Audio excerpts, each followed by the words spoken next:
Janasena party ఎమ్మెల్యేలకు శాసనసభ వ్యవహారాలపై అవగాహన కార్యక్రమం మంగళవారం విజయవాడలోని ఉప ముఖ్యమంత్రి శ్రీ పవన్ కళ్యాణ్ గారు క్యాంప్ కార్యాలయంలో ప్రారంభించారు.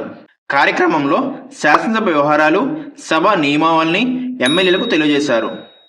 ఆంధ్ర క్రికెటర్ హనుమ విహారీ మర్యాదపూర్వకంగా పవన్ కళ్యాణ్ గారిని కలిశారు.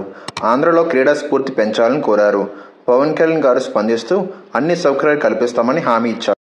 పంచాయతీరాజ్ ఉద్యోగ సంఘాలతో పవన్ కళ్యాణ్ గారు సమావేశం నిర్వహించారు. అందులో భాగంగా ఉద్యోగులు పడుతున్న ఇబ్బందులు, సమస్యను అడిగి తెలుసుకున్నారు. యుద్ధ ప్రాతిపదికన న్యాయం చేస్తామని హామీ ఇచ్చారు. ఉద్యోగులు ప్రభుత్వంలో భాగం, వారికి నేను ప్రత్యేకంగా గౌరవిస్తాను. నేను ఒక ప్రభుత్వ ఉద్యోగ కొడుకుని. మీ సమస్యలు నాకు తెలుసు. 1వ తేదీన జీతం రాకపోతే ఎంత కష్టమని కూడా నేను అర్థం చేసుకోగలను. గత ప్రభుత్వం మిమ్మల్ని భయపెట్టింది. మేము మిమ్మల్ని అర్థం చేసుకుంటాం. పెను తుఫాన్ తర్వాత మళ్ళీ ఇంటిని చక్కదిద్దుకోవాలి. రాష్ట్రానికి అలాంటి సమయం ఇది. రాష్ట్ర భవిష్యత్తు కోసం కలిసికట్టుగా పాలకులు, ఉద్యోగులు పనిచేసే వ్యవస్థను నిలబెట్టాలి. ప్రజలకు పూర్తి స్థాయిలో వాటి సేవలు అందించాలి. దీనికి ఏం చేద్దాం అనేది మీరే చెప్పండి. ప్రభుత్వ వెన్నెముకలు ఉద్యోగాలే.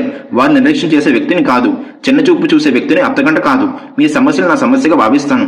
మీ సమస్యలను వినగల శక్తి పూర్తి స్థాయిలో ఉన్నవాడిని. ఉద్యోగ సహకారం, సూచనలు నాకు చాలా అవసరం. దీనికి ప్రతి ఒక్కరూ తాము వంతు పాత్ర పోషిస్తారని బలంగా విశ్వసిస్తున్నానని అన్నారు ఉప ముఖ్యమంత్రి శ్రీ పవన్ కళ్యాణ్ గారు. ఉగాండాలోని Kampala, Republic of Colombia consultant deputy CM పదవి బాధ్యతలు స్వీకరించినందుకు పవన్ కళ్యాణ్ గారికి శుభాకాంక్షలు తెలుపుతూ లెటర్ రాశారు.